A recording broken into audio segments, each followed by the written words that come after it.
मी महाराष्ट्र बोलतो या कार्यक्रमामध्ये आपलं स्वागत। आज आपण आढावा घेणार आहोत माढा लोकसभा मतदारसंघाचा। सर्वसामान्य नागरिक आपल्याशी जोडले गेलेले आहेत।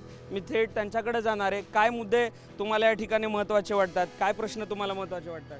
उजनी धरण माड्यात असून माड्याला शेतीला प्यायला पाणीच नाही अजिबात। उजनी धरण माड्यात आहे, धरण उशाला आणि कोरड घशाला अशा पद्धतीची भावना त्या ठिकाणी सर्वसामान्य नागरिकांची होते। मी पुन्हा एकदा स्थानिक नेत्यांकडे येणार आहेत। माजी आमदार धनाजी साठे या ठिकाणी आहेत, विलासरावांचे ज्येष्ठ सहकारी म्हणून ते ओळखले जातात। उजनी धरणाच्या योजना सध्या राबवल्या जात आहेत। माडाशीना लिफ्ट इरिगेशन योजना सध्या मोठ्या प्रमाणात म्हणजे तिची कामंसुद्धा माझ्या माहितीप्रमाणे 60% कामं झालेली आहेत।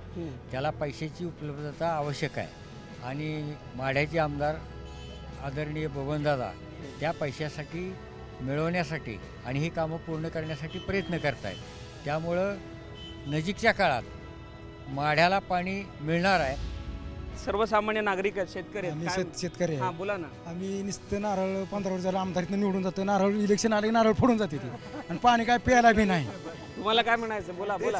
म्हणाव्याची प्रगती झालेली नाही। म्हणावी अशी काय अपेक्षा होती, काय यायला मागच्या पाहिजे? 2 महिन्यात सभापती साहेबांना आम्ही बोललो कार्यक्रम झाला चौरे वस्तीवर, म्हणजे 15 दिवसात तुम्हाला बंधाऱ्यात पाणी येते म्हणजे आपा साहेबाच्या, आणि आता 2.5 महिने झालं पाणी नाही।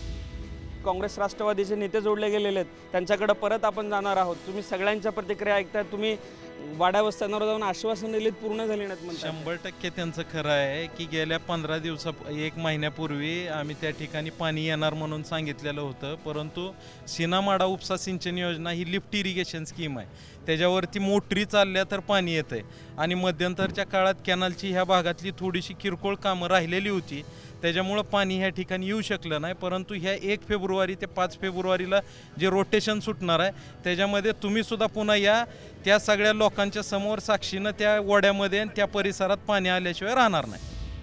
आणि 15 दिवसामध्ये हे सगळे प्रश्न सुटतील असा दावा स्थानिक आमदारांचे सुपुत्र त्या ठिकाणी करतात। या ठिकाणी पुन्हा एकदा मी सर्वसामान्य नागरिक माझ्याशी जोडले गेलेले आहेत, त्यांच्याकडे जाणार आहेत, जाणून घेणार आहेत त्यांना कोणते महत्त्वाचे मुद्दे वाटतात।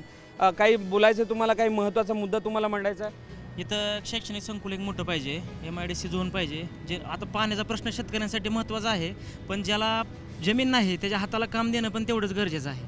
त्यामुळे इथं औद्योगिक क्षेत्राची सुद्धा निर्मिती व्हावी। औद्योगिक क्षेत्राची निर्मिती झाली तर बेकारांच्या हाताला काम मिळेल आणि स्थानिकांना रोजगार मिळेल। ज्या तरुणांना नोकरीसाठी पुण्या मुंबईमध्ये जावं लागतं त्यांच्या हाताला इथं काम मिळेल, असे एक प्रांजळ त्या ठिकाणी पोटतिडकीनं मागणी त्या ठिकाणी युवकांकडनं होते।